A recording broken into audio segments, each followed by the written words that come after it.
வாக்யஜ்ஞேன கல்பதாம்.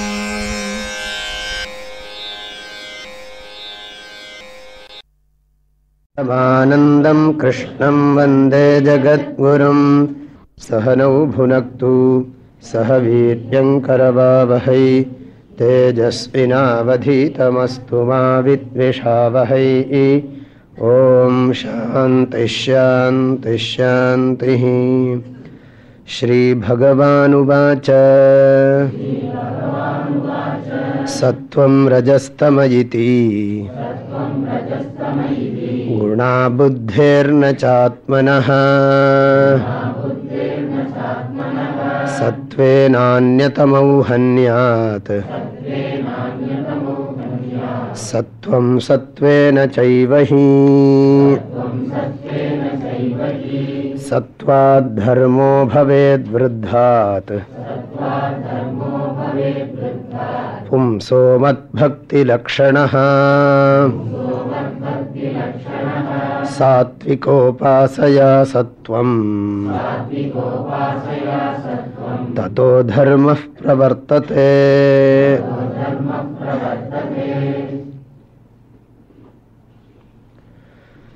பகவான் ஸ்ரீகிருஷ்ணர் உத்தவருக்கு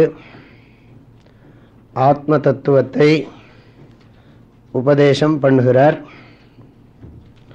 முதல் ஸ்லோகத்தில் ஆத்மா குணத்ரய சாட்சி என்று சொல்லி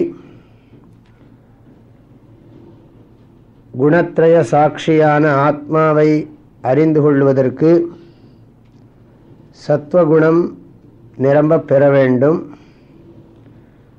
பிறகு குணத்ரய அதீத ஸ்வரூபமான ஆத்மாவை பற்றிய ஞானத்தால் அந்த சத்வகுணத்தையும் வெல்ல வேண்டும் என்று முதல் ஸ்லோகத்திலே கருத்து தெரிவித்தார். பிறகு அடுத்த ஸ்லோகத்தில் சத்வகுணம் விருத்தியாவதால் என்ன பயன் உண்டாகிறது என்பது பற்றியும், பிறகு வருகிற ஸ்லோகங்களில் சத்வகுணத்தை பெறுவதற்கு வழி என்ன என்பது பற்றியும் சொல்லப் போகிறார். இந்த இரண்டாவது ஸ்லோகத்திலும் மூன்றாவது ஸ்லோகத்திலும்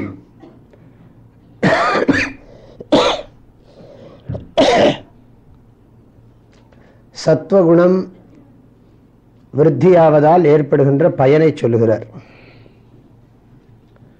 சத்வகுணம் விருத்தியாவதால் உண்டாகின்ற பயன் ஈஸ்வர பக்தி அல்லது முமுக்ஷுத்வம், முக்தி அடைய வேண்டும் என்கின்ற ஆர்வம் அல்லது இறைவனே வாழ்க்கையின் குறிக்கோள் என்கின்ற ஆழ்ந்த எண்ணம், உலக விஷயங்களில் பற்று குறைதலும் இறைவன் மீது பற்று அதிகரித்தலுமே சாத்விக குணம் ஓங்கி வளர்வதற்கு ஓங்கினால் இதெல்லாம் வரும். சாத்விக குணம் நன்கு ஓங்குமேயானால் உலகப்பற்று குறையும், இறைப்பற்று கூடும். அதுதான் சத்வகுணத்தை வளர்த்துவதனுடைய பயன். ஸ்லோகத்தில் காலையில் மத் பக்தி லக்ஷணான்னு சொல்ல போது பொதுவாக நான் ஈஸ்வர பக்தி என்று சொல்லிவிட்டேன். மத்துனா என் மீது பக்தி உண்டாகும் கிருஷ்ணர் சொல்கிறார். இந்த இடத்துல கிருஷ்ணர் தன்னை ஈஸ்வரனாக கருதி கொண்டு பேசுகிறார். தேவகியினுடைய புத்திரனாகவோ வசுதேவனுடைய புத்திரனாகவோ கருதி கொண்டு கிருஷ்ணர் பேசவில்லை. சமஸ்த பிரபஞ்சத்துக்கும் அதிஷ்டானமாக, சமஸ்த பிரபஞ்சத்தையும் சிருஷ்டி ஸ்திதி சம்ஹாரம் பண்ணுகின்ற சகுண பிரம்மமாகிய ஈஸ்வரனாக தன்னை பாவித்து கொண்டு கிருஷ்ணர் பேசுகிறார். பாவித்து கொண்டல்ல, அதுதான் உண்மை. அந்த எண்ணத்தில் வைத்துக்கொண்டு கிருஷ்ணர் பேசுகிறார். ஆக மத்பக்திங்கிற போது இந்த அஸ்மத் சப்தத்துக்கு அர்த்தம் சகுண பிரம்ம, சகுண பிரம்மன் அர்த்தம், இல்லாட்டி ஈஸ்வரன் அர்த்தம். அஸ்மத் சப்தம்னா என்னன்னு கேட்டுட்டாங்க. சம்ஸ்கிருதம் தெரிஞ்சவங்களுக்காக சொன்னேன். மத் அப்படின்னு சொன்னால் என் மீது பக்தி உண்டாகிறதுங்கிறார். அது சம்ஸ்கிருதத்தில் மத்துங்கிறதுக்கு ஆரம்பத்தில் வந்து அஸ்மத்துன்னு ஆரம்பிக்கும். அகம் ஆவாம் வயம்னு அந்த சப்தம் ஆரம்பிக்கும். அதனால் அதை சொன்னேன், அவ்வளோதான். சம்ஸ்கிருதம் தெரிஞ்சவங்களுக்கு கொஞ்சம் பேர் இருக்காங்க, அதுக்காக சொன்னேன். அடுத்த ஸ்லோகம். தர்மோ ரஜஸ்தமோ ஹன்யாத் சத்வவ்ருத்திரனுத்தமஹ ஆஷு நஷ்யதி தன்மூலஹ ஹ்யதர்ம உபயே ஹதே. தர்மோ ரஜஸ்தமோ ஹன்யாத் சத்வவ்ருத்திரனுத்தமஹ ஆஷு நஷ்யதி தன்மூலஹ ஹ்யதர்ம உபயே ஹதே. ரெண்டாவது ஸ்லோகத்தில் சொன்ன விஷயத்தையே வேறொரு மொழியில் புரியும்படியாக இன்னும் சொல்லுகிறார். அதுதான் விஷயம் இங்கே. சத்வவ்ருத்தி அனுத்தமஹ தர்மஹ ரஜஹ தமஹ ஹன்யாத். சத்துவம் நன்றாக சத்துவகுணம் ஓங்குமேயானால் எப்படிப்பட்டதுன்னா அனுத்தமஹா அப்படின்னு ஒரு விசேஷனம் சொல்லுகிறார். அனுத்தமஹான்னு சொன்னால் ந வித்யதே உத்தமஹா யஸ்மாத் சஹா அனுத்தமஹா. எதை காட்டிலும் உத்தமமானது ஒன்று இல்லையோ அது அனுத்தமம் என்று சொல்லப்படுகிறது. மாமேவானுத்தமாம் கதிம் அப்படின்னு கீதையில் பார்த்துருக்கோம். ஆகையில அனுத்தமாம் கதிம், அனுத்தமஹனா டபுள் நெகட்டிவ். அது உத்தமமாக இல்லாததாக இல்லை அப்படின்னா என்ன அர்த்தம்? உத்தமம்னு அர்த்தம்.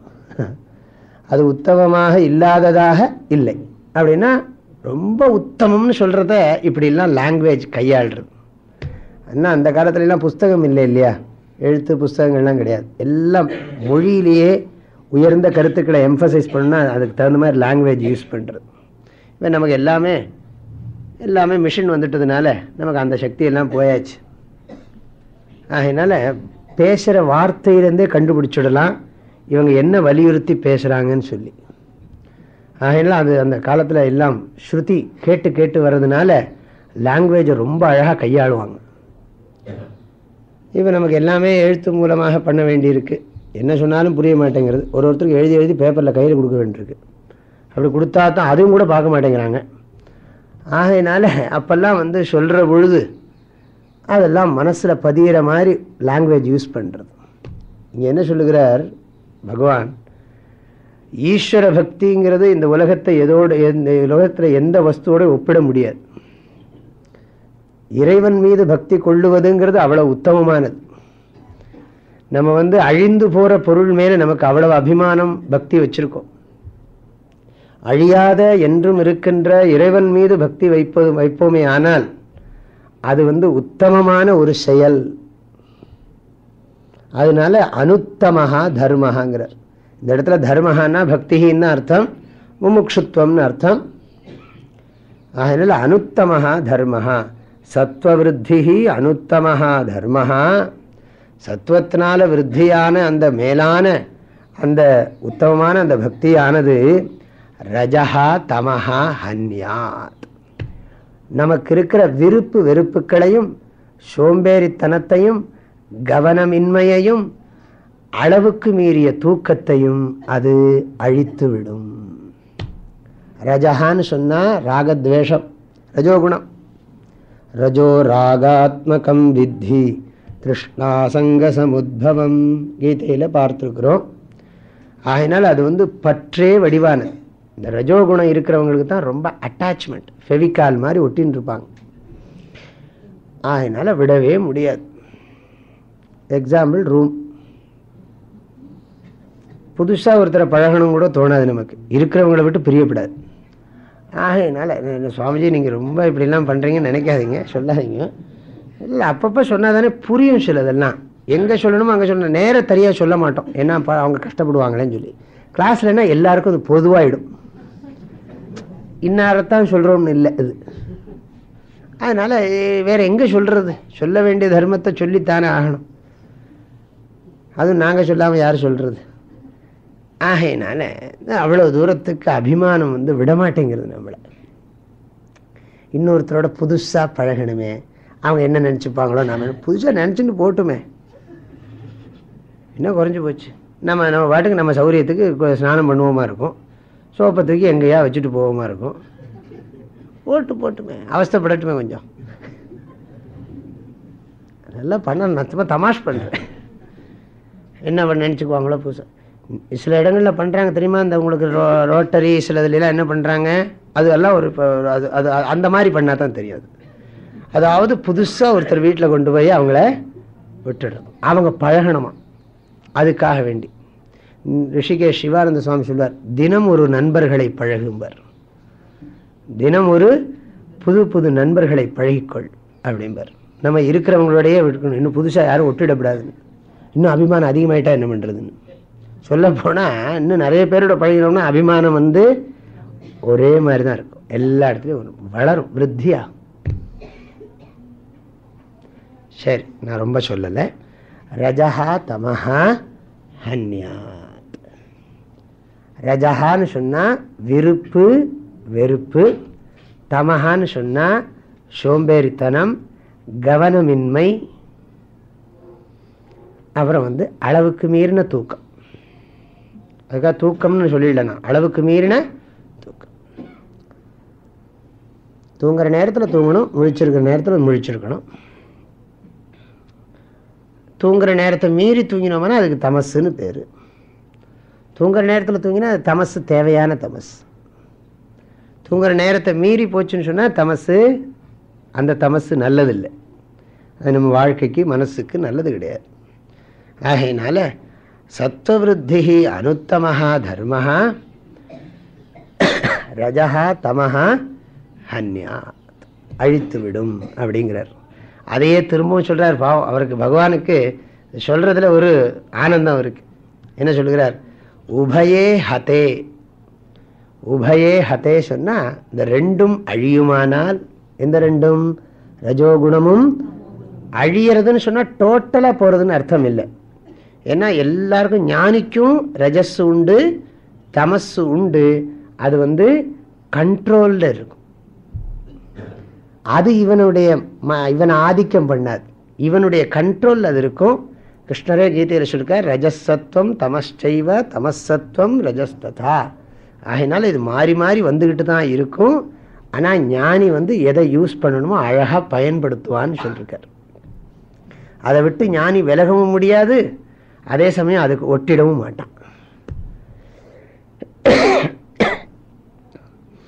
ஆகையினால அனுத்தமஹ தர்மஹ சத்வ ரஜஸ்தமஹ ஹன்யாத்து உபயே ஹதே, அந்த இரண்டும் அழியுமானால்,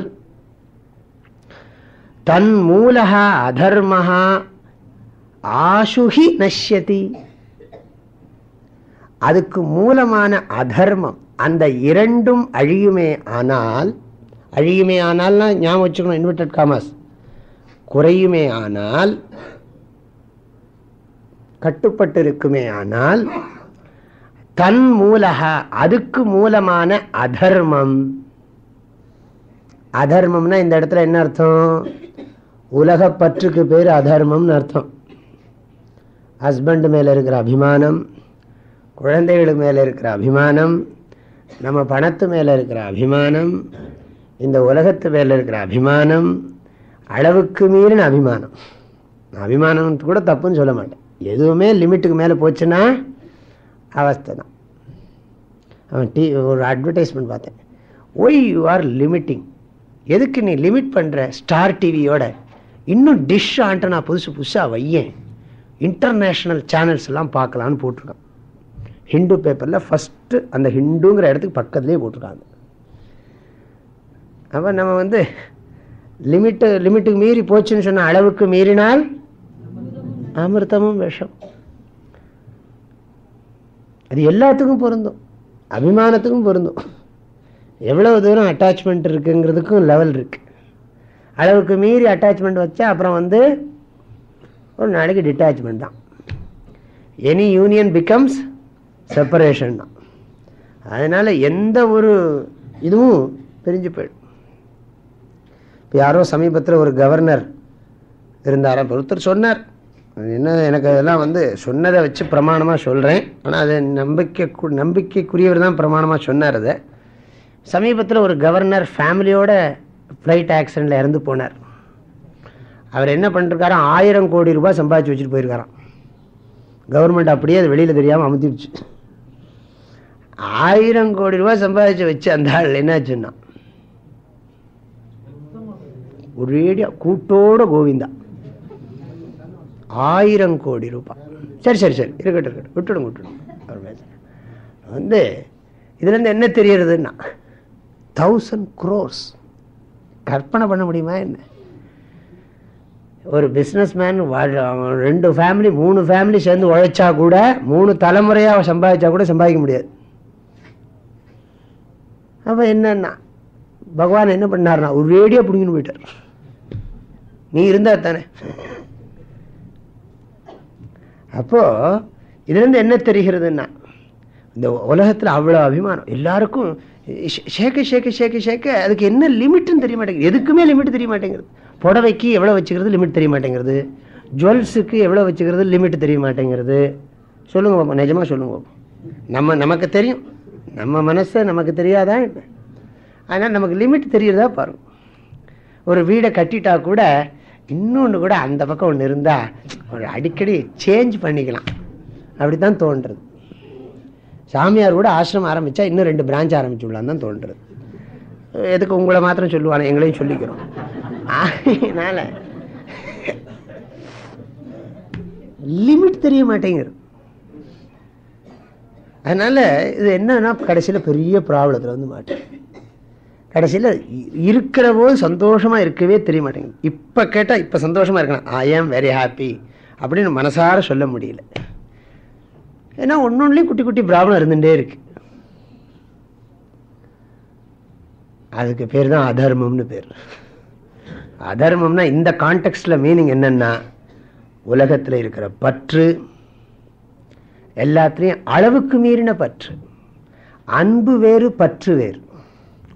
அன்பு ஒரு நாளும் எதிர்பார்க்காது, கொடுக்கும். அன்புக்கு மனிதர்கள் நேர பக்கத்தில் இருக்கணும்னு அவசியமே இல்லை.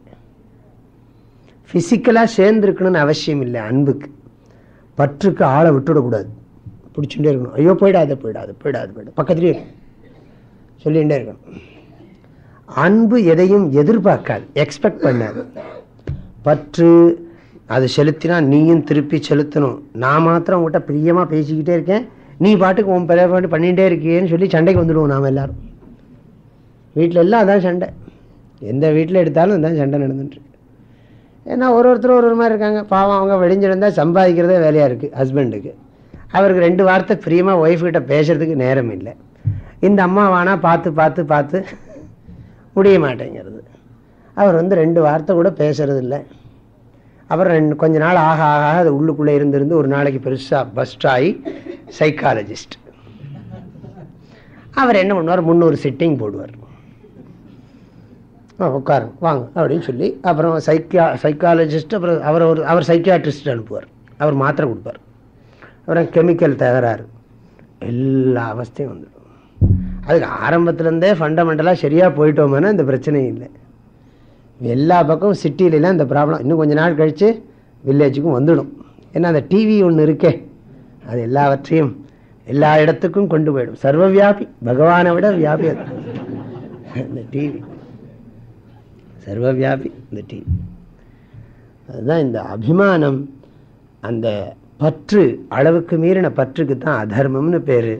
என்ன சொல்கிறார், அந்த 2ம் குறையுமையானால், விருப்பு வெறுப்பு அந்த ரஜஸும் தமஸும் குறையுமையானால் தன் மூலஹா அதர்மஹா ஆஷு நஷ்யதி.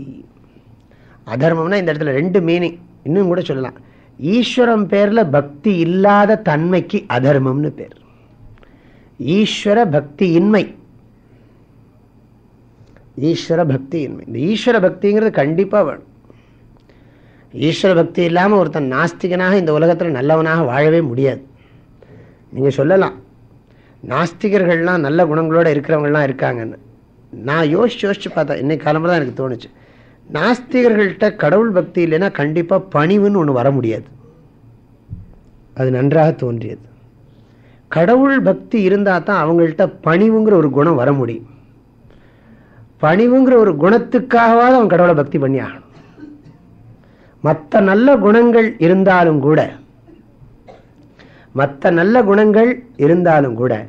இந்த பணிவுங்கிற ஒரு குணம் வரணும்னா கண்டிப்பாக ஈஸ்வர பக்தி இருந்தாகணும்.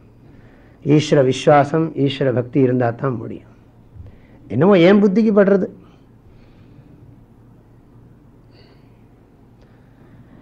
இங்கே அதர்மம்னு சொன்னால் ஈஸ்வரம் பேரில் விஸ்வாசம் இல்லாத தன்மை, உலகத்து மேலே பற்று அப்படிலாம் சொல்லலாம்.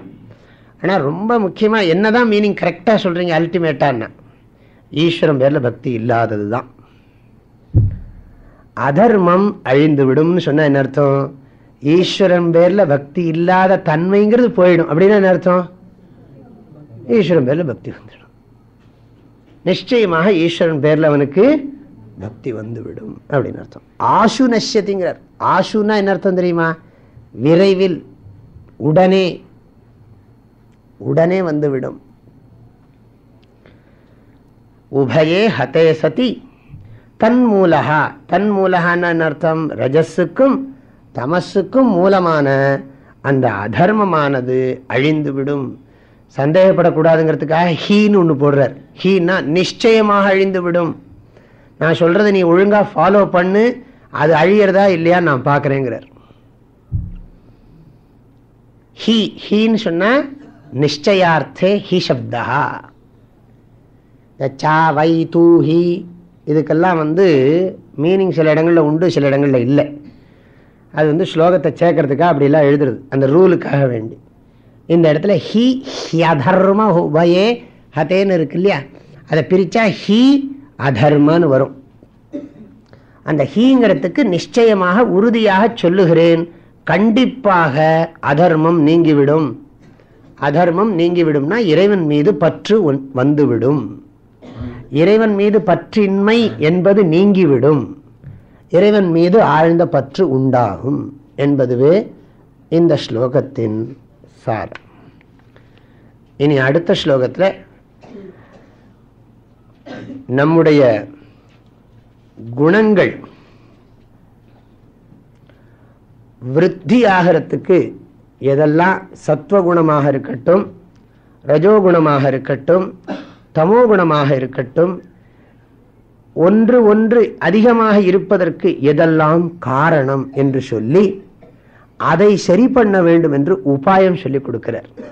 இப்ப 2வது ஸ்லோகத்திலையும் 3வது ஸ்லோகத்திலையும் நாம பார்த்த கருத்து, சத்வகுணத்தை அதிகமா பண்ணிட்டா நமக்கு என்ன கிடைக்கும்னு சொன்னார்.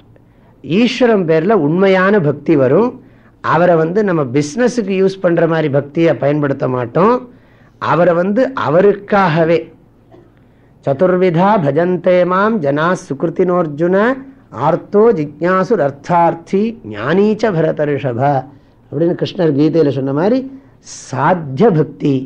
இறைவா நீதான் எனக்கு குறிக்கோள், அதுக்காக நான் உன்னையே பூஜை பண்றேன். எனக்கு வாழ்க்கையின் சாதனமும் நீயே, சாத்தியமும் நீயே. ஆனால் மற்றவங்கள்லாம் என்னெல்லாமோ லிஸ்ட் போட்டு கோயிலுக்கு போறாங்க பாருங்க, அவங்கெல்லாம் சாதனம் ஈஸ்வரன், சாத்தியம் வேர்ல்ட் திங்ஸ். கடவுளை ஒரு சாதனமாக வச்சு உலக பொருளை கேட்குறாங்க. கடவுளை எனக்கு அதை கொடு, இதை கொடு, அதை கொடு, இதை கொடு. மோட்சத்துக்காக நீங்க எதை கடவுள்கிட்ட கேட்டாலும் அது சாத்திய பக்தி தான். மோட்சத்தை விட்டுட்டு வேற ஏதாவது போகத்துக்காக நீங்க கடவுள்கிட்ட எதை கேட்டாலும் அது சாதன பக்தி. போகத்துக்காக கடவுளை கும்பிட்டா அதுக்கு பேரு சாதன பக்தி. மோட்சத்துக்காக கடவுளை கும்பிட்டா அதுக்கு பேரு சாத்திய பக்தி. எனக்கு நிறைய பணம் வேணும், எதுக்குன்னா நிறைய தர்மம் பண்ணணும், தர்மம் பண்ணி எனக்கு ஞானம், அதனால எனக்கு புண்ணியம் வரணும், அதனால எனக்கு ஞானம் வரணும், அதனால எனக்கு மோட்சம் வரணும், அதுக்காக கடவுளே பணத்தை கொடுன்னு சொன்னா அது சாத்திய பக்தி தான், தப்பு இல்லை. வேதமே இப்படி பண்ணுகிறது, உபனிஷத்து பண்ணுகிறது. ஆசிரமத்துக்கு பிரார்த்தனை பண்ணுறான். நிறைய பேர் அன்னமெல்லாம் சாப்பிடணும், இங்கே வீடு நிறைய சாப்பாடு இருக்கணும். அன்னபானேச்ச சர்வதா தத்தோ மேஷ்யமாவஹா, நிறைய எங்களுக்கு ட்ரெஸ் வேணும் கடவுளே. வாசாகும் சிவமகாவஷ்ச, எங்களுக்கு நிறைய பசுமாடெல்லாம் வேணும், எங்களுக்கு அது வேணும் இது வேணும்னு பிரார்த்தனை. எதுக்குன்னா ஞானத்துக்காக, மோட்சத்துக்கு. அதெல்லாம் சரியா இருந்துன்னு சொன்னால் நாங்கள் எங்கள் மைண்டை நல்ல விஷயத்தில் யூஸ் பண்ணலாம். ஆனால் நம்ம என்ன நிறைய பேருக்கு பணம் சேர்ந்தவொன்னு என்ன பண்ணுறதுன்னா என்ஜாய். அது என்ஜாய் போகிற என்ஜாய் என்ஜாய் அப்படின்னு சொல்லி என்ன பண்ணுறான், போ சாப்பிடு, அனுபவி ராஜா அனுபவி அப்படின்னா கொஞ்ச நேரம் கழிச்சு தவி ராஜா தவி. ஏன்னா அறிவை பயன்படுத்தாம வெறும் இமோஷனாவே இருந்து இமோஷன்லயே போனா அப்புறம் என்ன சரி வரும்? எனக்கு அறிவுக்காக வேண்டி செல்வம் வேணும், அறிவுக்காக வேண்டி. ஹோல் கிரகஸ்தாசிரமே எதுக்கு தெரியுமா? வைராகிய சித்தியர்த்தம். இந்த கிரகஸ்தாசிரமே எதுக்குன்னா வைராகியம் நன்றாக வருவதற்காக வச்சிருக்கு, ஞானத்துக்கு பக்குவப்படுத்துறதுக்காக வச்சிருக்கு. கிரகஸ்தாசிரமம் என்னமோ குடும்பத்தில் சுகமாக இருக்கிறதுக்காக வைக்கலை, அதில் நல்லா பக்குவம் வரணுங்கிறதுக்காக போட்டு போட்டு எடுக்கிறது. காலையில் காஃபியிலேருந்து ஆரம்பிக்கும், பால்காரனில் ஆரம்பிக்கும். பால்காரன் வாட்டர் அதில் ப்ராப்ளத்துலேருந்து ஒன்று ஒன்று ஆரம்பித்து போருமடா சுவாமி, இந்த ஊருமாச்சு நம்ம வியாபாரமாச்சு விவகாரமாச்சுன்னு சொல்லி நம்மளை படாத பாடு படுத்தி எடுத்து வச்சு நமக்கு புத்தி வர வைக்கும். அப்படி இருந்தும் வரமாட்டேங்கிறது நிறைய பேருக்கு. தினந்தோறும் கடவுள் புகற்றார், இருந்தாலும் வரமாட்டேங்கிறது. அதனால் இது எதற்காக இதெல்லாம் சொல்லுகிறேன்னு சொன்னால், கடவுள் பேரில் பக்தி வருங்கிறது சொன்னார். முதல்ல சத்துவகுணம் விருத்தியாச்சுன்னு சொன்னால் கடவுள் பேரில் வரும் பக்தி, அந்த பக்தி சாத்திய பக்தி. உலக பொருளுக்காக போகத்துக்காக கடவுளை பூஜை பண்ணினா அது சாதன பக்தி. அப்போ சாத்திய பக்திக்கு பேர் தான் இன்னொரு பேர் முமுட்சுத்துவம், அதுக்கு பேர் தான் ஜிக்ஞாசுத்துவம். எல்லாம் அதில் தான் சேரும். இப்போ என்ன சொல்லுகிறார்னா ரொம்ப அழகான ஒரு டெவலப்மெண்ட், ரொம்ப தெளிவாக இதெல்லாம் சொல்லுகிறார். நான் ஒரு 10 விஷயம் சொல்கிறேன் உத்தவரே. இந்த 10 விஷயங்களில் சத்துவகுணத்துடைய விஷயங்களை ஒருத்தன் கடைப்பிடிச்சானா சத்துவம் வரும், ரஜஸ் இது பண்ணானா ரஜஸ் வரும், தமசுனா தமசு வரும் சொல்லி 10 விஷயங்களை சொல்றார் கிருஷ்ணர். இதுல ஒன்னொன்னுலயும் இந்த 10ல் ஒன்னொன்னுலயும் 3 பிரிவு இருக்கு. அதை சொல்லி இதுல சத்துவத்தையே கடைப்பிடிக்கணும்னு சொல்லி டெவலப் பண்ண போகிறார். ஸ்லோகத்தை படிச்சு பொருள் தெரிஞ்சுக்கலாம். ஆகமோப பிரஜாதேசஹ காலஹ் கர்ம ச ஜன்ம ச தியானம் மந்த்ரோத சம்ஸ்காரஹ தசைதே குணஹேதவஹ. ஆகமோப பிரஜாதேசஹ காலஹ் கர்ம ச ஜன்ம ச தியானம் மந்த்ரோத சம்ஸ்காரஹ தசைதே குணஹேதவஹ.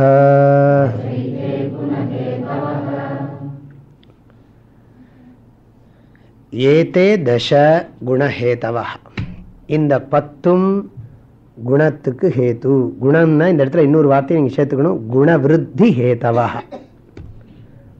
குணங்களை வளர்த்துவதற்கான காரணங்கள். ஹேத்துன்னு சொன்னா காரணங்கள், காஸ் அப்படின்னு அர்த்தம். இதுதான் காரணம்.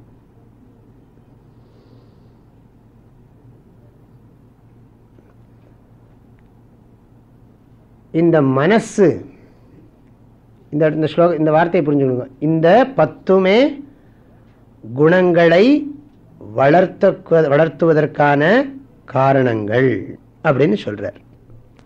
குணங்களை வளர்த்துவதற்கான காரணங்களாக இந்த 10ம் இருக்கின்றன அப்படின்னு சொல்றார். அந்த 10 என்னன்னு அப்புறம் பார்ப்போம். நம்முடைய மனசு 3 குணமயமானதுன்னு பார்க்குறோம். இந்த சப்ஜெக்டை இன்னும் விஸ்தாரமாக பேச போகிறாங்க. கொஞ்சம் கூட இது அப்படியே பிரிய போகிறதில்ல, மேலும் மேலும் டெவலப் பண்ண போகிறார். அதில் இன்னும் போக போக தான் உங்களுக்கு கிளாரிட்டி, தெளிவு கிடைக்கும். ஆனால் இங்கே ஒன்று நான் சொல்கிறேன், நம்ம கான்டாக்ட் வைக்கிறது இந்த உலகத்தோடு வைக்கிறோம். கண், காது, மூக்கு, இந்த பஞ்சேந்திரியங்களை கொண்டு பஞ்ச தன்மாத்திரைகளான இந்த பிரபஞ்சத்தினுடைய சப்தஸ்பர்ஷ ரூபரச கந்தங்கள், மெய்வாய் கண் மூக்கு செவி இவைகளால் சுவை ஒளி ஊறு ஓசை நாற்றம் என்கின்ற 5 விஷயங்களை நாம் அறிஞ்சு கொண்டே இருக்கோம். நமக்கும் உலகத்துக்கும் இதுதான் தொடர்பு இருந்து கொண்டே இருக்கு. தூங்குற போது தான் இல்லை, கனவுல கூட இருக்கு. கனவு இல்லாத தூக்கத்தில் தான் முழுக்க இல்லாமல் இருக்கு. மற்ற நேரமெல்லாம் நம்ம விவகாரம் பண்ணிக்கொண்டு, டிரான்சாக்ஷன் விவகாரம் பண்ணிக்கொண்டே இருக்கும். இதில் எதெல்லாம் நம்ம மனசுக்கு சாந்தத்தை கொடுக்கும் அப்படின்னு நம்ம பிளான் பண்ணி பண்ணுறதே இல்லை. எதெல்லாம் நம்ம மனசை டிஸ்டர்ப் பண்ணும் அப்படின்னு புரிஞ்சு பண்ணுறதில்லை. நம்ம என்ன பண்ணுறோம், நாம் ஏதோ ஒரு கோணத்தில் போகிறோம், நம்ம நினைக்கிற மாதிரி இருக்கணும். மாட்டு பொண்ணு இப்படி தான் இருக்கணும்னா நடக்குமா? ஹஸ்பண்டும் ஒய்ஃபும் ஒரே மாதிரி இருக்க முடியுமா? ஒத்த மனமுடையவர்களாக இருக்க முடியுமா? சாத்தியமா அது?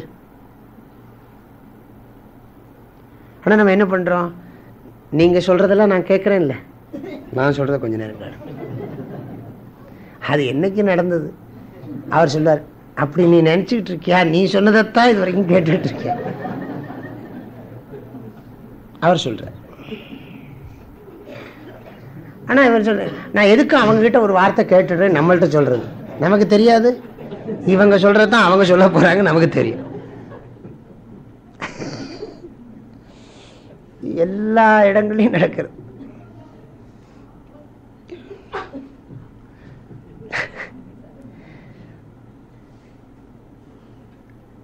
இந்த உலகத்தை நாம் என்னெல்லாமோ பண்ணி பார்க்குறோம், ஒன்றும் சரி வரவே மாட்டேங்கிறது. கடைசியில் அதுபடியே நினச்சி நம்ம நினச்ச மாதிரி அமையவே இல்லை.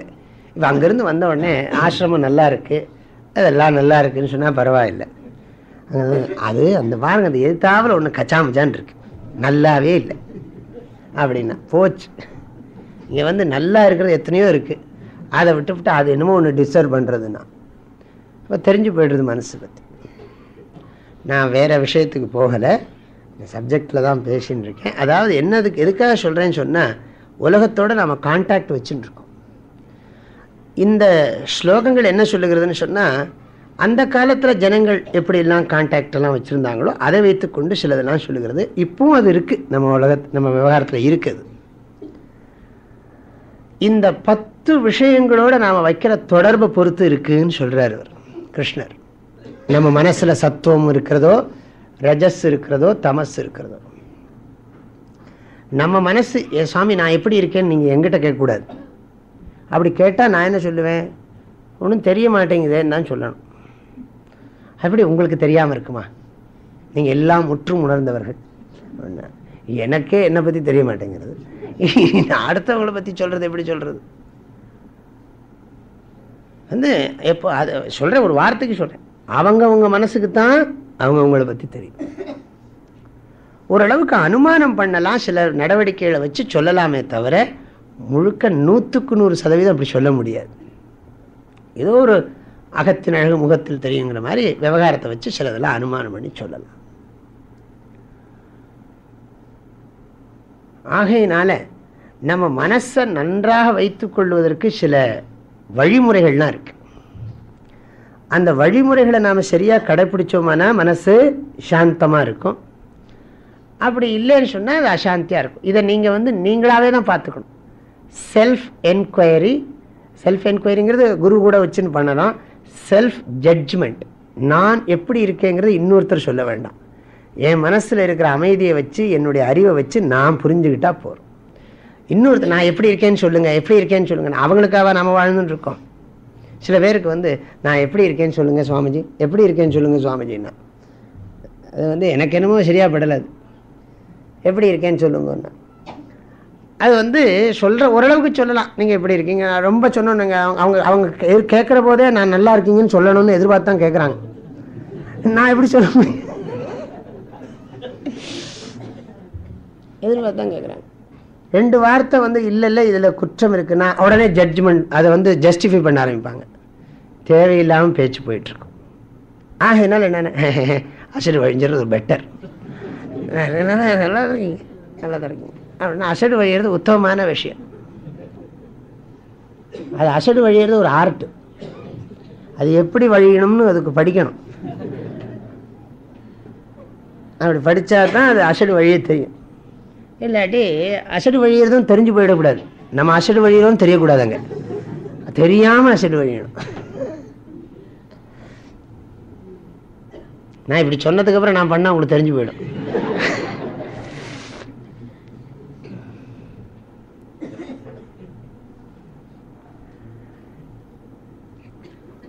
அப்போ பகவான் என்ன பண்ணுறார்? மனசை நன்றாக வைத்துக் கொள்வதற்காக 10 விஷயங்களை சொல்லுகிறார். இதில் 3 பிரிக்க போகிறார் அவர். நான் வரிசையாக ஒன்றொன்றாக சொல்லுகிறேன். முதல்ல ஆகமாக, நாம் படிக்கிற புக்ஸ், நாம் படிக்கிற புஸ்தகங்கள். ஆபஹா, ஆபஹான்னு சொன்னால் நாம் குடிக்கிற நீர் அப்படின்னு சொல்லப்பட்டிருக்கு. நீங்கள் எல்லாத்தையும் இன்க்ளூட் பண்ணிக்கணும். எதெல்லாம் வாய்க்குள்ளே போடுறோமோ எல்லாம்,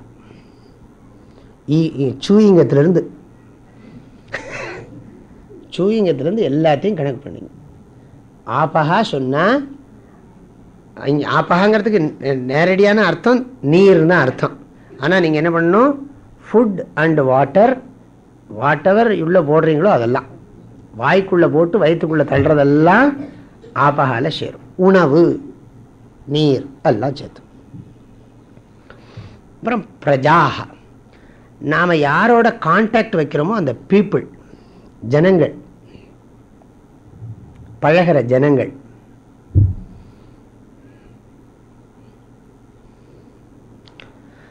தேசஹா, தேசஹனா நாம் வாழக்கூடிய இடம், இருக்கிற இடம், இருக்கிற இடம். காலஹா, காலஹான்னு சொன்ன மாதங்கள், அதாவது குறிப்பிட்ட ரித்துக்கள், வின்டர் சம்மர்லாம் சொல்கிறோமே அதெல்லாம் காலத்தை குறிக்கும். அது மாத்திரமில்லை, காலை மாலை மதியம் இதெல்லாமே காலத்தை குறிக்கும். காலம்ங்கிறது நமக்கு சாதாரணமாக தெரியும் காலம்.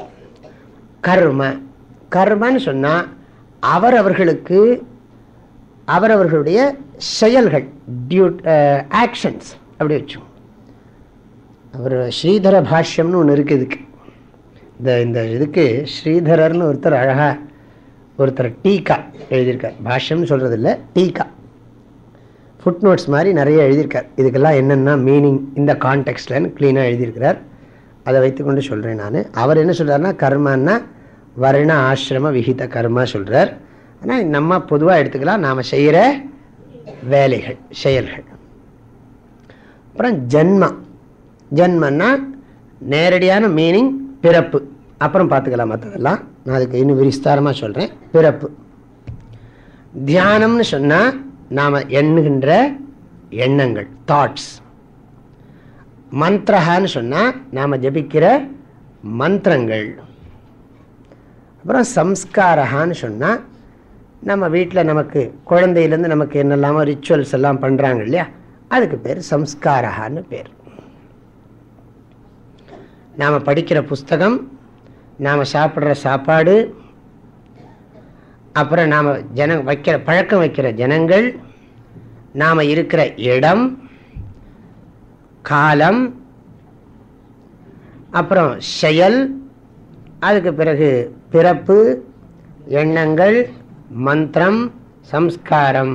இந்த 10ம் குணங்களை விருத்தி பண்ணுறதுக்கு காரணம். இந்த குணங்கள் எல்லாம், இந்த நம்முடைய குணங்களை கண்டுபிடிக்கிறதுக்கு இதெல்லாம் வச்சு நாம் கண்டுபிடிச்சிடலாம். அதுக்காக தான் நான் முதல்ல அந்த ஒரு வார்த்தையை சொன்னேன்.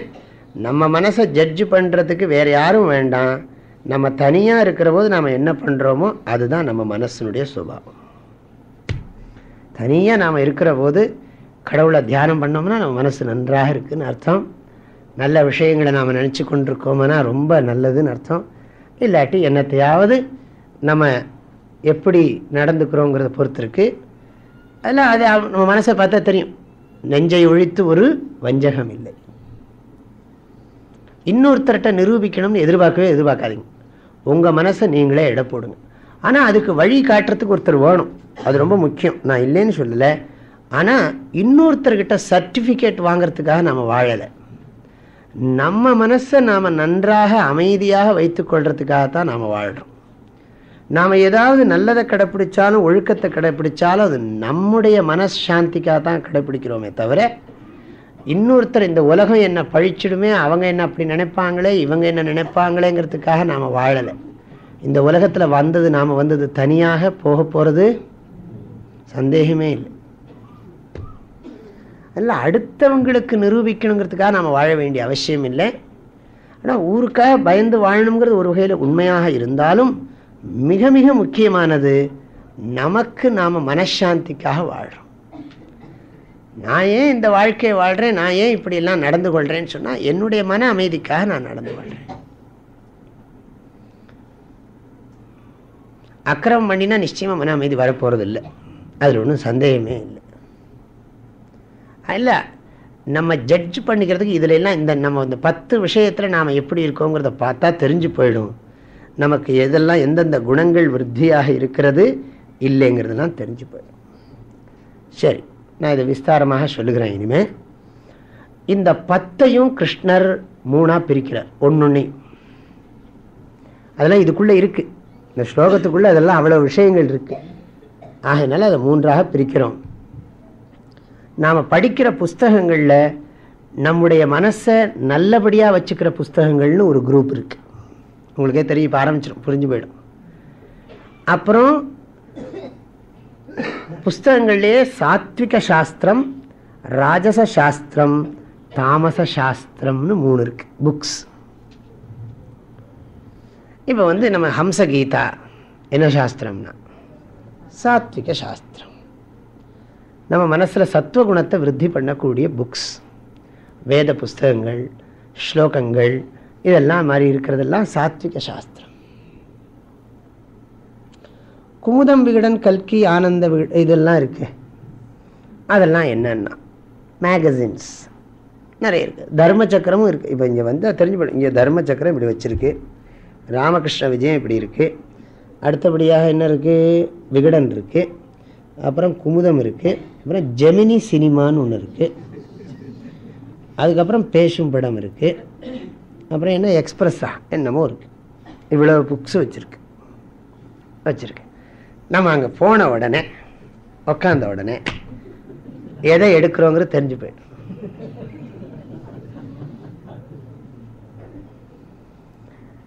எடுக்கிற போது தெரிஞ்சு போயிடும். நாம நம்முடைய கேரக்டரை இதுக்கு யாராவது சர்டிஃபிகேட் கொடுக்கணுமா என்ன, தெரிஞ்சு போயிடாது. மெட்ராஸில் சேனல் இருக்குது, நிறைய சேனல்லாம் இருக்குது. டிவியில் ஒரு இதில் வாரியார் உபன்யாசம் பண்ணிகிட்ருக்கார்.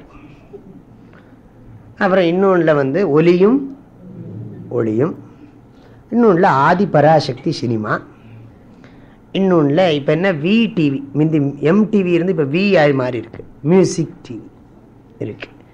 நீங்கள் எந்த சேனலை யூஸ் பண்ணணும்னு நினைக்கிறீங்களோ அப்போவே உங்களை பற்றி நீங்கள் தெரிஞ்சுக்கலாம். Self judgement.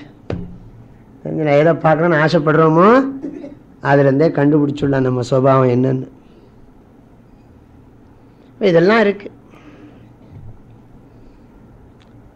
அப்போ இதே மாதிரி புக்ஸ் எல்லாம் இப்படி இருக்கு. இதில் இந்த மாதிரி உத்தமமான வேத கிரந்தங்கள், நம்முடைய அறிவுக்கு நல்ல வேலை கொடுக்கக்கூடியது, அதெல்லாம் சாத்விக கிரந்தங்கள். அப்புறம் மெட்டீரியலாக நம்ம ஊறுகாய் தயாரிப்பது எப்படி, அப்புறம் என்னெல்லாமோ வறுவல் செய்வது எப்படி, சமையல் புஸ்தகம்னா அதெல்லாம் என்னென்ன ராஜச சாஸ்திரங்கள். அப்புறம் இந்த சினிமா புக்ஸ் இதெல்லாம் இருக்கே, இந்த ஆக்டர் என்ன ட்ரெஸ் போட்டிருந்தாங்க, அன்னைக்கு நிறைய அவங்க பெட்டு என்னது, நாய் என்ன, அந்த நாய்க்கு யார் டாக்டர், இதெல்லாம் போட்டுரு. அப்போ இதெல்லாம் என்னென்னா தாமச, அது சாஸ்திரங்கிற வார்த்தைக்கே தகுதி இல்லை அதுக்கு. அதனால தாமச புஸ்தகங்கள். ஆகமகான்னு சொன்னாலே இந்த இடத்துல ஸ்கிரிப்சர்ஸ்னு அர்த்தம். ஆனால் அதுலேயும் நிறைய இருக்குது சாஸ்திரங்களுக்குள்ளேயே. என்னென்னா, அதாவது ஆத்ம ஞானத்தை கொடுக்கக்கூடிய வேதாந்த கிரந்தங்கள் எல்லாம் சாத்விக சாஸ்திரங்கள். நிறைய காமிய கர்மாக்களை எல்லாம் பற்றி சொல்கிற சாஸ்திரங்கள் எல்லாம் ராஜச சாஸ்திரங்கள்.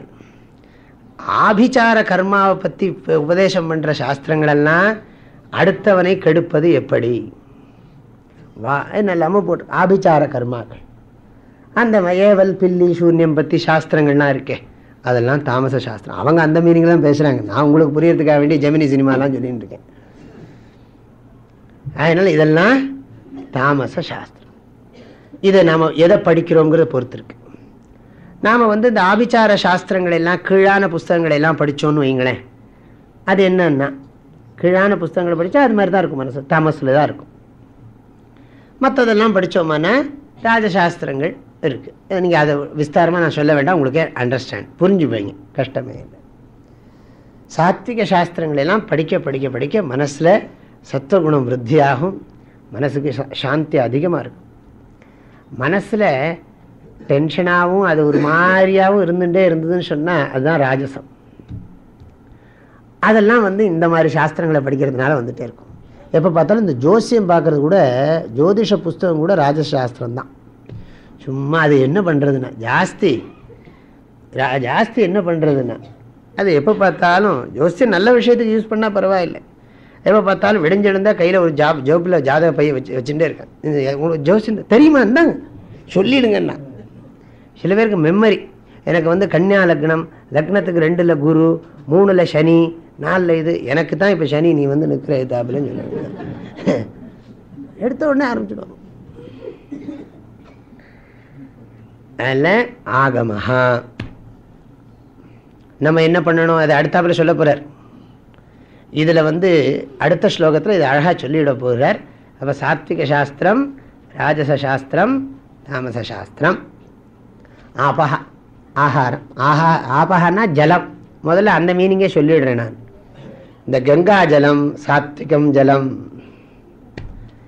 அப்புறம் ஒரு கலசத்தில் வச்சு ஜபம் பண்ணி மந்திரங்களை எல்லாம் சொல்லி புனிதப்படுத்தப்பட்ட நீர் சாத்விகம் ஜலம்.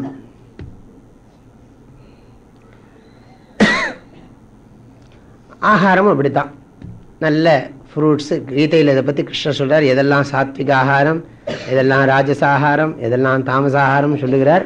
அதெல்லாம் நம்ம ஒன்று ஒன்றா பார்த்தோம்னா நிறைய நேரம் ஆகிடும். அதில் நிறைய நல்ல உடம்புக்கு ஹெல்த்தாக இருக்கிற மாதிரி ஸ்ட்ரென்த்தை கொடுக்குற ஃபுட்டெல்லாம் சாத்விக ஆகாரம். எல்லாம் ஃப்ரூட்ஸ். சைவ உணவு சாத்விக ஆகாரம், அசைவ உணவு ராஜசாகாரம். இன்னும் அதுக்கிட்ட கீழானது ஊசி போன பதார்த்தங்கள்லாம் சாப்பிட்றாங்களாம் சில பேர், அதெல்லாம் தாமச ஆகாரம்னு சொல்லிருக்கு. ஆபகான்னு சொன்னதுனால காஃபி, டீ இதெல்லாம் ராஜசம். காஃபி டீ எல்லாம் ராஜசம். பால் சாத்விகம். நீங்கள் ஏதாவது மாற்றிக்கிறதா இருந்தால் இளங்கோவன்கிட்ட சொல்லிவிடணும். அப்புறம் நீங்கள் திடீர்னு அங்கே போய் மாற்றிங்கன்னா ப்ராப்ளம் வந்துடும். சொல்லிவிடுங்க. ஆகையினால சாத்விகம், ராஜசம், தாமசம். கள்ளு, சாராயம், லிக்கர் எல்லாம் தாமசமான ஜலம். ஆபஹா. அடுத்தது பிரஜாக. பிரஜாகன்னா எப்பவுமே நம்மகிட்ட நல்ல விஷயங்களை, உத்தமமான விஷயங்களை நம்மகிட்ட பேசுகிற பீப்புள், நல்ல ஃப்ரெண்ட்ஸ். நமக்கு மனசு கஷ்டமாக இருக்கிற போது நமக்கு ஹிதத்தை சொல்லி நல்ல அழச்சொல்லி அல்லது இடித்துரைக்க வல்லார் நட்பு ஆய்ந்து குழல்னர் வள்ளுவர். நம்மளை அழ வச்சோ நமக்கு நல்லதை சொல்கிறவங்க, நல்ல பீப்புளோட நமக்கு சத்சங்கம் இருக்கணும், குட் ஃப்ரெண்டு வேணும். ஆகல சாத்விக பிரஜா ரொம்ப கஷ்டம், இது கிடைக்காது. நல்ல கம்பேனியன்ஷிப், நல்ல ஜனங்களோட பழகணும். எப்போவுமே நல்ல உத்தமமான விஷயங்களை பற்றி பேசுகிறவங்க. ரிஷிகேஷம் போனீங்களா, என்ன பண்ணீங்க, எல்லாம் என்ன எப்படி இருந்தது அப்படின்னு சொல்லி நல்ல விஷயங்களை பற்றியே பேசினா பரவாயில்லை. அங்கே என்ன கிடச்சிதுன்னு, நீங்கள் என்ன வாங்கிட்டு வந்தீங்க, ருத்ராட்சமா, ஆனால் பரவாயில்லை, நல்ல விஷயந்தான். அடுத்தது என்னன்னா பிரஜாகா, இன்னொரு இதுனா எப்போ பார்த்தாலும் என்ன சம்பாதிக்கிறீங்க, உங்களுக்கு எத்தனை குழந்தைங்க, எப்போ பார்த்தாலும் இந்த மாதிரி விவகாரத்தையே பேசிகிட்டு இருக்கிற பீப்புள் தாமசமான பீப்புள். எப்போ பார்த்தாலும் இந்த மாதிரி விஷயத்தையே பேசுறது, மெட்டீரியலே பற்றி பேசுறது, ரொம்ப அதிகமாக மெட்டீரியல் விஷயத்தையே பேசுறது. அவங்களாம் ராஜசிக் பீப்புள். பகவானை பற்றியும் நல்ல குணங்களை பற்றியும் நம்ம மனசுக்கு நல்ல உத்தமமான சாந்தியை கொடுக்குற விஷயத்தை பற்றியே நம்மக்கிட்ட பேசிகிட்டு இருக்கிற பீப்புள் சாத்விகமான. ஏன்னா நம்மளும் அப்படி தான் இருப்போம், அதுக்கு தகுந்த மாதிரி பீப்புள் தான் சேருவோம். தானிக்கு தீனி தான் எல்லாமே. நம்மளுக்கும் அந்த மாதிரி மென்டாலிட்டி இருக்கிற மாதிரி தான் அப்போ தான் சேரும். நல்ல விஷயத்தை பேசலைன்னு சொன்னால் நம்ம விட்டு ஓடி போயிடுவோம். அதனால் நமக்கு அதை வச்சே நம்ம இடம் போட்டுக்கலாம். இதை நீங்கள் ஓஹோ இதெல்லாம் யாருன்னு நான் பார்க்க போகிறேன் இப்போ, ஏன்னா பிரஜாகா போட்டிருக்கு இல்லையா, அதனால் நான் என்னோட கம்பேனியன்ஷிப்லாம் நான் பார்க்க போகிறேன். முதல்ல உன்னப்பார், இப்போ நான் அதுக்கு தகுந்த ஆளான்னு பார்க்கணும் இல்லையா. அவங்க எப்போ பார்த்தாலும் இதையே பேசிகிட்டு இருக்காங்க, நீ என்ன பேசிகிட்டு இருக்க, நம்மளையும் பார்த்துக்கணும். ஏன்னா அவங்களுக்கு நாம கம்பேனியன் இல்லை, அதையும் இப்படியும் ஒரு பார்வை பார்க்கணும், நாம் ரெண்டையும் பார்க்கணும் நாம். ஆகையினால பிரஜாகா சொன்னால் நல்ல விஷயங்களை பேசுகிற ஜனங்கள், அப்புறம் விவகாரத்தை பற்றியே பேசுகிற ஜனங்கள். இன்னும் சில பேர் இருக்காங்க காசிப்பிங், அடுத்தவங்களை பற்றி குறை சொல்கிறதா வேலை. உட்காந்து கூப்பிட்டு அதை பற்றி பேசினா நேரம் போகிறதே தெரியுது. இந்த ஹம்சகீதை 1 மணி நேரம் கஷ்டமாக இருக்கு. அது ஏதாவது காசிப் பண்ணணும்னு ஆரம்பித்தா வரிசையாக வீட்டில் இருக்கிற அத்தனை பேரையும், குடும்பத்தில் இருக்கிறவங்களெல்லாம் சொல்லி, ஊரில் இருக்கிற ஆளெல்லாம் சொல்லி, எல்லாம் இந்த காசிப்பிங் பண்ணுற பீப்புள் எல்லாம் தாமச பிரஜா. எப்போ பார்த்தாலும் அடுத்தவங்களை பற்றி, அவங்கக்கிட்ட அது உண்மையாகவே இருந்தாலும் சரி, அது பேசுறது நல்லது கிடையாது, நம்ம மனசுக்கு நல்லது இல்லை, நல்லதே கிடையாது. அரட்டை அடிக்கிறது, அனாவசியமாக அரட்டை அடிக்கிறது. ஆக அது இது நிறைய திருக்குறளில் இதெல்லாம் பற்றி நிறைய சொல்லியிருக்கு, நான் அதிகமாக சொல்லலை. பிரஜாகா இது சாத்விக பிரஜாகா, ராஜச பிரஜாகா, தாமச பிரஜாகா, இது உங்களுக்கு புரிஞ்சிருக்கும். அடுத்தது தேசா. தேசகான்னா இருக்கிற இடம். நம்ம சில இடங்களில் வேலை செய்வோம், அந்த வேலை செய்கிற இடம் எப்படி இருக்குன்னு பொறுத்திருக்கு. சில சமயம் அது சில பேர் சொல்கிறாங்க, சுவாமிஜி நான் வேலை பார்க்குற இடத்துல நிம்மதியே இல்லை, ஒரே அவஸ்தையே கஷ்டமாக இருக்குது அப்படிங்கிறாங்க. இந்த இடத்துக்கு போனால் நல்லா இருக்குன்னாங்க. ரிஷிகேஷம் சாத்விகம் தேசம் க்ஷேத்திரம். இந்த இடத்துக்கு வந்தாலே சாத்விக குணம் வந்துடும். மெட்ராஸ்ன்னா தெரிஞ்சு போய்டும். அங்கே எப்போ பார்த்தாலும் கார், ரோட்டில் போகிற காரும் வேகமும் அது இது எல்லாத்தையும் பார்த்தாலே தெரியும். இங்கே பார்த்தா எப்படி இருக்குன்னா மெதுவாக ஒரு சாமியார் நடந்து போயிட்டே இருக்கார், சாத்விகம். அங்கே போனோம்னா அந்த தேசமே என்னென்னா ஒரே ரஷ், எதுக்கு எடுத்தாலும் எல்லாம் மிஷின் மாதிரி ஓட வேண்டியது. அவங்க என்ன பண்ணுறாங்க, நிம்மதிக்காகத்தான் வேலை பண்ணுறாங்க. இங்கே என்ன பண்ணிட்டு இருக்காங்க, நிம்மதிக்காக. யார் புத்திசாலின்னா கஷ்டமாக தான் இருக்கும் சிலதெல்லாம். உண்மை எப்பொழுதுமே கஷ்டத்தான் செய்யும். அதுக்காக நீங்கள் எதையும் விட்டுட வேண்டாம், அப்புறம் இன்னும் அவஸ்தை அதிகமாகிடும். புரிஞ்சுட்டா போகிறோம். எல்லாருமே உழைக்கிறது நிம்மதிக்காக தான் உழைக்கிறாங்க. ஆனால் அது என்ன, எது எப்படி பண்ணுறவங்கிறது தெரிய மாட்டேங்கிறது. அப்போது அந்த மாதிரி க்ஷேத்திரங்கள், சுருக்கமாக சொன்னால் எங்கெல்லாம் இந்த வியாபார ஸ்தலங்கள், இந்த மாதிரி இடம், மார்க்கெட்டு, இதெல்லாம் ராஜசக்ஷேத்திரம். கோவில், ஆசிரமம், நதிக்கரை, இது மாதிரி இருக்கிற இடமெல்லாம் சாத்விக தேசம். மார்க்கெட், பிஸ்னஸ் சென்டர், இந்த மாதிரி இடமெல்லாம் ராஜசம். அப்புறம் சூதாடுற இடம், கிளப்பு, இந்த மாதிரி இடமெல்லாம் தாமச க்ஷேத்திரம். தாமச தேசம். க்ஷேத்திரம் தேசம்லாம் ஒன்று தான். நம்ம வீட்டிலே எடுத்துங்களேன், சமயக்கட்டுக்கு போனால் ராஜசம், பூஜை ரூமில் இருந்த பூஜை ரூம் சாத்விகம். கரெக்ட். டிவி இருக்கிற இடம் தாமசம். எத்தனையோ ரூம் இருக்கு, டிராயிங் ரூம், ரிசப்ஷன் ரூம், அந்த ரூம், இந்த ரூம், எல்லா தேசமும் இருக்கு. ஆக அந்தந்த பிளேஸ் ரொம்ப ரொம்ப முக்கியமாக சொல்லப்பட்டிருக்கு. ஏன்னா சில பிளேஸ் நம்ம மனசுக்கு சாந்தியை கொடுக்கும், சில பிளேஸ் நம்ம அந்த ஒன்றும் வேண்டாம், நெருக்கமாக ஒரு ரூமுக்குள்ளே உட்காந்து பாருங்கள் மைண்ட் எப்படி இருக்குன்னு. எல்லாம் கச்சாமச்சான்னு ஒரு சாமானை போட்டு அங்கே ஒரு நடுவில் உட்காந்துடணும். அங்கே உட்காந்தா எப்படி இருக்கும் மைண்டுன்னா, அது எப்படியா விட்டு போனால் போறோன்னு இருக்கும். சில விசாலமாக நல்ல ஒரு அகலமாக இப்படி ரூம் இருந்ததுன்னா, அதனால தான் அந்த காலத்தில் அப்படிலாம் கட்டினாங்க. அதோட பெருசாக விசாலமாக ரூம் எல்லாம் இருந்ததுன்னு சொன்னால் அது நமக்கு மனசுக்கு என்னமோ விஸ்தாரமாக போகிற மாதிரி இருக்கும். அப்போது தேசமும் இன்ஃப்ளூயன்ஸ் இருக்குது. சில பேர் அப்புறம் கடைசியில் சைக்காலஜிஸ்ட் இதெல்லாம் சொல்லுவான், நீங்கள் உங்கள் ரூம் எப்படி இருக்குது முதல்ல சொல்லுங்கம்மா. சைக்காலஜிஸ்ட் உங்கள் ரூமை சொல்லுங்கள், உங்கள் ரூமை வந்து உங்கள் ரூம் எப்படி இருக்கும் அப்படின்னு சொல்லணும். இல்லாட்டி அவரே வந்து பார்த்தாலும் பார்ப்பார், அதை வச்சு கண்டுபிடிச்சிடுவார். இந்த ரூமே உங்களுக்கு அலர்ஜின்னு விடுவார். அதனால் நீங்கள் first you must change the room அப்படின்னு ரூமையும் மாற்றணும். இதுலேருந்து என்ன சரி தெரிகிறதுனா, ரூம் வந்து தேசம் கூட நம்ம மனசை இன்ஃப்ளூயன்ஸ் பண்ணுகிறது, பிளேஸ் எல்லாம் கூட. ஆகையினால கிருஷ்ணர் 3 தேசத்தை சொல்றார். சாத்விக தேசம், ராஜச தேசம், தாமச தேசம். காலஹா டைம், நேரம். வேதங்களில் ஒரு ருத்துக்களில் மனசெல்லாம் எப்படி இருக்கும்னு வர்ணிக்கிறது. சூரிய நமஸ்காரம்னு வேதத்தில் ஒரு போர்ஷன் இருக்கு.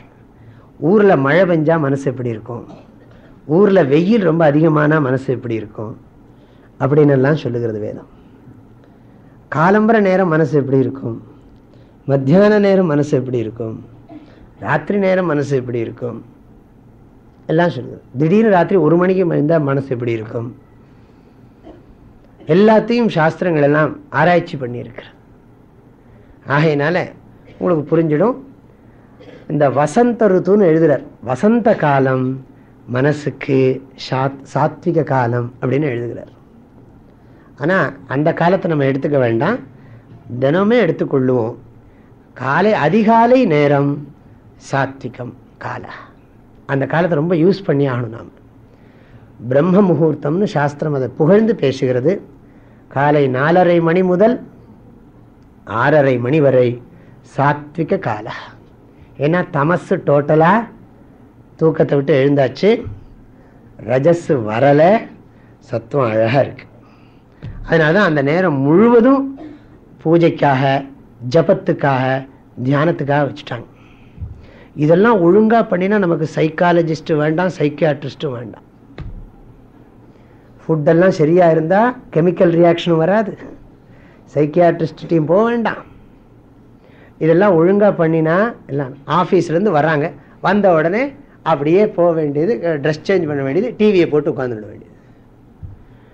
அதெல்லாம் தான் பின்னாடி ப்ராப்ளம் வருது. வந்த உடனே கைகாலை கழுவி கடவுள்கிட்ட போய் விளக்கேற்றி வச்சு ஒரு ஊதுவத்தி பொருத்தி வச்சு ஒரு 5 நிமிஷமாவது பகவானே இன்னைக்கு நல்ல நாளாக இருந்தது அப்படின்னு சொன்னால் அது மனசுக்கு எவ்வளோ பிரயோஜனத்தை கொடுக்கும்னு நிறைய பேர் இதே தான் சொல்ல போகிறான். யார்? சைக்காலஜிஸ்ட். கொஞ்சம் ஜஸ்ட் சேரில் அப்படி உட்காந்து அப்படியே ஜஸ்ட் அப்படியே ரிலாக்ஸ் பண்ணு. சேம் விஷயம். அவன் என்ன சொல்கிறான்னா, கொஞ்சம் பணத்தை வாங்கிட்டு எல்லாம் அப்படிலாம் கொஞ்சம் அட்ஜஸ்ட் பண்ணிக்கிட்டு சொல்கிறான். அவன் அவ்வளோதான் வித்தியாசம். இங்கே சாமியார் வந்து காவி கிவியெல்லாம் பொண்ணு சொன்னார்னா அவருக்கு என்ன தெரியும் சாமியார் அப்படி சொல்லுவாங்க. அதான் ஏன்னா எல்லாத்துக்குமே ஒரு லுக் இருக்கு, எல்லாத்துக்குமே ஒரு லுக்கு, ஒரு அட்மாஸ்பியரை கிரியேட் பண்ணும். அது வந்து இப்போ வந்து ஒரு எங்கள் பையன் வந்து இந்த ஸ்கூலில் படிக்கிறான் அப்படின்னு சொன்னால் அதுக்கு ஒரு எப்படி ஒரு இது இருக்கே, மனசுக்குள்ள ஒரு பெருமை இருக்கே. அது மாதிரி நான் வந்து சோட்ட போனேன், எல்லாம் பார்த்தார் அப்படிலாம் நினச்சிக்கிறாங்க. எதுக்கு இதை சொல்கிறேன்னா, அந்த காலம் இருக்கே, அந்த காலம்பர நேரம், மத்தியான நேரம் பெரியவங்கள்லாம் வச்சுட்டாங்க. இந்த நேரத்தில் பகவானுக்கு தான் இந்த டயத்தை நீ ஒதுக்கணும். உனக்கு உடம்பை கொடுத்துருக்கார், நன்றி சொல்லு அவருக்கு. இவ்வளோ பெரிய வாழ்க்கையை கொடுத்துருக்கார், அவருக்கு எத்தனை நன்றி சொல்கிறது. நீ வந்து ஒன்றும் தராததுக்கெல்லாம் ஒருத்தனுக்கு நன்றி சொல்லிட்டு இருக்கியே, சும்மா சின்ன விஷயத்துக்கெல்லாம் நன்றி சொல்றியே, இந்த உடம்பை கொடுத்த கடவுளுக்கும் தாய்க்கும் தந்தைக்கும் எத்தனை தடவை நன்றி சொல்றது நம்மளால முடியும்? அதனால காலையிலையும் மதியத்திலும் 3 நேரமும் கடவுளை வழிபடணும். சுவாமிஜி நாங்கள்லாம் அப்படி இல்லை, செய்யும் தொழிலே தெய்வம். செய்யும் தொழிலே தெய்வம்ங்கிற புத்தி எப்போ வரும் தெரியுமா? தெய்வத்தை நல்லா பூஜை பண்ணாதான் வரும் அப்படின்னு நான் நினைக்கிறேன். ஏன்னா செய்யும் தொழிலையே தெய்வமா நினைக்கிறதுக்கு ரொம்ப ரொம்ப மெச்சூரிட்டி வேணும். சும்மா வாயில சொல்ற வார்த்தை இல்லை அது. என்ன செய்யற தொழிலை தெய்வமாக நினைக்கணும்னு சொன்னா, ஏன் இந்த கடவுளை பூஜை பண்றது என்ன தப்பு? நான் என்ன சொல்லுவேன், கடவுளை பூஜை பண்றதையும் பண்ணி ஆகணும், தொழிலையும் தெய்வமா நினைக்கணும். ரெண்டும் முக்கியம். கடவுளை பூஜை பண்ற நேரத்தில் அவரை காலம்பரையும் சாயங்காலம் அவரை வழிபடுற நேரத்தில் வழிபட்டு அதுக்கப்புறம் தொழிலையும் வழிபடணும். ரெண்டும் பண்ணினாத்தான் பூரணமாகும்.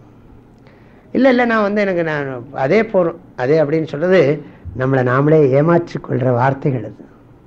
அது ஆழமான மனசில் அப்படி இருக்க முடியாது. ரொம்ப பக்தி இருந்தால் தான் அந்த தொழிலை தெய்வமாக நினைக்க முடியும். இல்லாட்டி தொழிலை தெய்வமாக நினைக்க முடியாது. அதெல்லாம் சொல்லியிருக்காங்கன்னு சொன்னால் அவங்க புரிஞ்சு சொல்லியிருப்பாங்க, அது நமக்கு தெரிஞ்சிருக்காது. செய்யும் தொழிலும் தெய்வம். செய்யும் தொழிலே தெய்வம் இல்லை, செய்யும் தொழிலும் தெய்வம். தெய்வமும் தெய்வம், செய்யும் தொழிலும் தெய்வம்.